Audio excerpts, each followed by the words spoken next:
요즘 AI 보면 진짜 대단하죠? 코드는 기본이고 변호사 시험까지 통과하잖아요.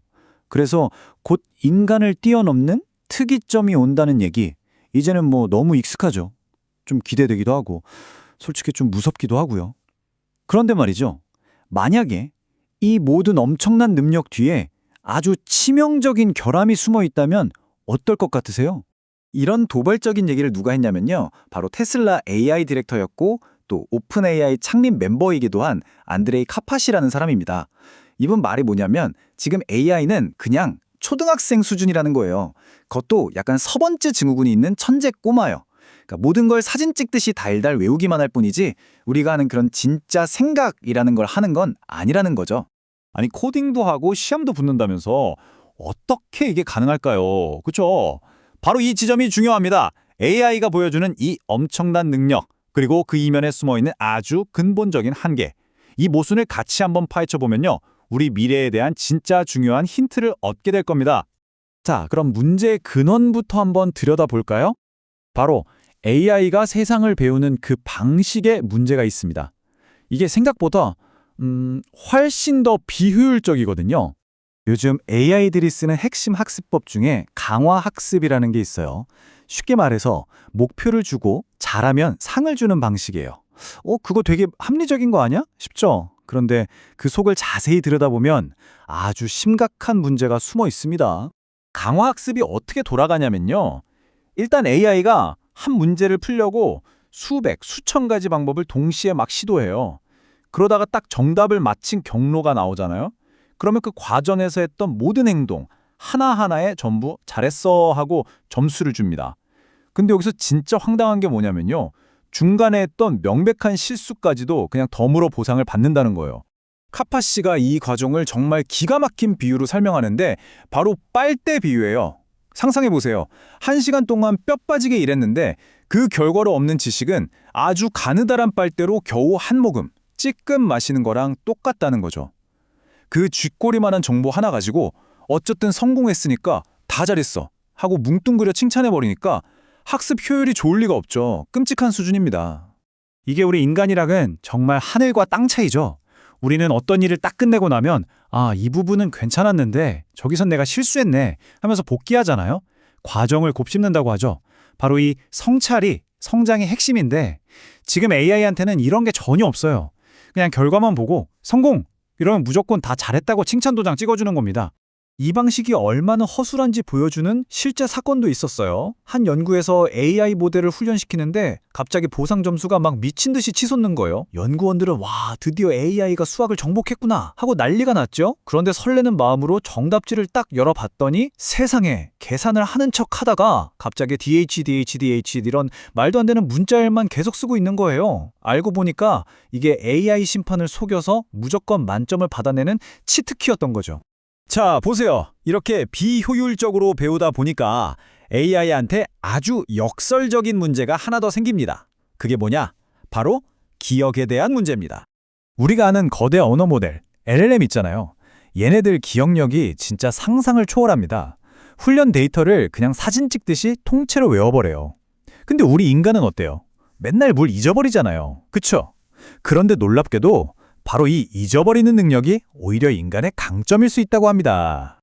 네, 제대로 들으신 거 맞아요. 인간의 망각은 컴퓨터의 버그 같은 결함이 아니라 우리 지능을 만드는 아주 핵심적인 기능이라는 겁니다.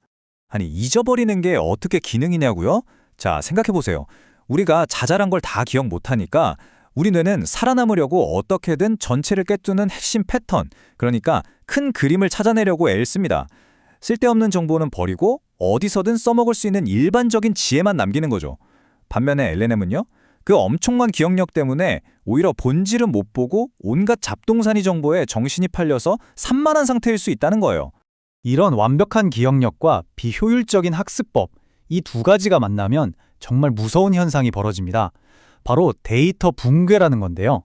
이게 뭐냐면 AI가 자기가 만들어낸 데이터를 또다시 학습하면서 점점 생각의 폭이 좁아지고 결국 창의성이랑 다양성을 완전히 잃어버리는 현상을 말해요. 이거 궁금하시면 지금 당장이라도 확인해 볼 수 있어요. 챗GPT 켜서 농담 하나 해달라고 몇 번만 계속 요청해보세요. 세상에 재밌는 농담이 얼마나 많아요. 근데 늘 하던 몇 가지만 앵무새처럼 반복할 거예요. 바로 이게 다양성이 죽어버린 데이터 붕괴의 아주 확실한 증거입니다. 자, 그럼 해결책은 뭘까요? 이대로 가면 안 되잖아요. 카파 씨는 AI 발전의 방향이 이제 완전히 바뀌어야 한다고 주장합니다. 더 이상 무식하게 크기만 키울 게 아니라 지능 그 자체에 집중해야 한다는 거죠. 지난 몇 년간 AI 업계는 거의 스케일링 법칙이라는 주문에 걸려 있었어요. 모델의 파라미터, 그러니까 뇌세포 같은 걸 늘리면 늘릴수록 성능이 좋아진다. 이런 믿음이었죠. 그 결과 파라미터가 무려 1조 7,500억 개에 달하는 진짜 괴물 같은 모델까지 등장했습니다. 그런데 카파 씨는 완전 정반대의 미래를 보고 있어요. 미래의 진짜 똑똑한 AI는 고작 10억 개 정도의 파라미터만 있으면 충분하다는 거예요. 지금보다 무려 1750분의 1로 줄어드는 겁니다. 엄청난 차이죠? 아니, 어떻게 이렇게 엄청난 다이어트가 가능할까요? 비밀은 바로 훈련 데이터에 있습니다. 지금 모델들이 왜 그렇게 덩치가 크냐면요. 한마디로 온갖 잡동사니로 가득한 인터넷의 쓰레기 데이터까지 전부 억지로 압축해서 외워야 했기 때문이에요. 그러니까 모델 덩치의 대부분이 진짜 지능이 아니라 이 쓰레기를 기억하는 용량에 낭비되고 있었다는 거죠. 바로 여기서 AI에 대한 새로운 철학이 나오는 겁니다. 우리가 진짜 원하는 건 모든 걸 외우는 암기 기계가 아니라 생각하는 지능이라는 거죠. 무거운 기억의 짐은 덜어내고 오직 생각을 위한 순수 알고리즘에만 집중하자. 세세한 사실 정보는 필요할 때 검색하면 되잖아요? 자, 그럼 이제 시야를 좀 더 넓혀보죠.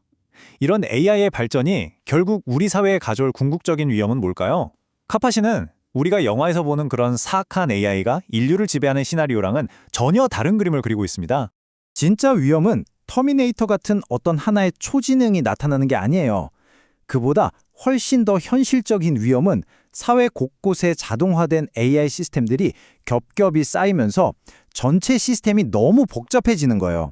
그래서 결국에는 그 누구도 이 시스템이 어떻게 돌아가는지 이해하지도 또 통제하지도 못하는 상태. 그런 상태가 아주 서서히 그리고 조용히 찾아온다는 겁니다. 이 상황을 정말 소름 돋게 잘 설명하는 비유가 바로 교통체증입니다. 한번 상상해 보세요. 꽉 막힌 도로 위에 있는 운전자들은 전부 자기 차의 핸들과 엑셀을 완벽하게 제어하고 있어요. 다들 나는 내 차를 잘 통제하고 있어 라고 생각하죠. 하지만 한 발짝 물러나서 도로 전체를 보면 어떻습니까? 그 누구도 이 거대한 교통체증 자체를 통제하고 있지는 못하잖아요. 우리도 어쩌면 똑같은 상황일지 모릅니다. 우리 각자는 나를 도와주는 AI 비서를 완벽하게 통제하고 있다고 생각하겠죠.